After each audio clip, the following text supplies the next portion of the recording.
welcome to a new series called A Maker's Guide, where I give you a guide to the fandom from the perspective of a fursuit maker. We get all kinds coming our way, so I feel like I can give somewhat good advice to those getting into the fandom for the first time. My Patreons voted and they have said that they want to see the first episode be how to commission a fursuit. So, let's get into it. Commissioning a fursuit can be broken down into several easy steps. Step 1. Making the design. To commission a fursuit, first of all, you're going to need a design, unless you're planning on commissioning an artistic liberty fursuit. So to get started, you're gonna need a reference sheet. You can either pay an artist to make one for you, draw one up yourself, or use free-to-use bases, which can be found online, but make sure they're free before using them. Now, I'm gonna express this very firmly. You need, at minimum, front and back. Minimum. So a side view is awesome, and close-ups of all the details are also awesome too. But at minimum, front and back. Without that, we can't really do any of the back markings. Next, you want to make sure your design is fursuit friendly. Now, I want you to imagine that you're sewing this character out of fabric. So really thin and detailed markings won't work. So, no complex tattoos, no multiple mouths or anything like that. Also avoid gradients and differing shades of grey or off greys, kind of like reddy greys, greeny greys. Once you've drawn up your own original design without copying anybody else's. Don't copy people. We are ready to go. Step 2. Choosing a maker. There are hundreds, if not thousands, of makers to choose from, so start researching. Me and Hikari actually run the makers database over on Tumblr, which has a rather comprehensive list of makers, so it's a great place to start on your search for a maker. Be sure to check out reviews and previous suits before you decide on a maker. Step 3. Finding a price and starting saving. Most makers have their prices clearly listed on their websites, so go there and have a browse for the different prices for different suits. Once you see their base price, I recommend saving up at least half of their base price and having it ready to go. Step 4. Contacting a maker for a quote. Makers will often advertise when they are open for quotes, or will have a form to submit to apply for one.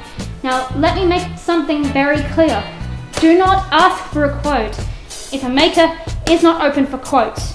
Not only will you not get a response, but you'll have a very unimpressed maker on your hands. When you apply for your quote, send your maker your front and back view reference sheet and list any details the maker's offers that you would like to add, like wings, moving jaw, digigrade, but make sure to mention what kind of suit that you'd like, aka partial, head, full suit, whatever you want. But please do not ask for things that aren't listed on the maker's website. You can say, oh, do you offer this? But don't say, I want a moving jaw, if they don't offer moving jaws. Once that's done, your maker will provide you with a price of how much your suit will be. Step 5. Securing your slot. Makers will be more likely to take on your suit if you pay up front in full. So that's always a great option to have, but you must wait to see if you are successful after applying for a slot with your maker. If unsuccessful, try again next round or apply to a different maker. Once you've got a slot, get your shoes and duct tape dummy ready. Tutorials on how to make a duct tape dummy can be found all over the internet. Step 6. Getting your suit made. Congratulations, you've got a slot with a fursuit maker. Now begins the long wait. A very long wait. Depending on where you are in your maker's queue, your wait time can vary from 2 months to a year to even 2 years. But please be patient. You can ask for updates reasonably, but don't go around poking your maker like, is it done yet? Is it done yet? Is it done yet? Is it done yet? Is it done yet? You're just gonna piss them off. Asking how their queue is progressing is a great way to ask for updates in a polite way. Your maker will start to send you works in progresses, or WIPs as they're commonly referred to. If you see anything off, speak up when it's sent to you, not afterwards, as you may not get the chance to make changes to that part of the suit again. Step 7. Bracing yourself for the extra fees. Once your suit is done, shipping fees will be your responsibility. Depending on where your suit is being made, your shipping prices may vary from $50 to $250, so please keep that in mind. The next fee we are going to talk about is import tax.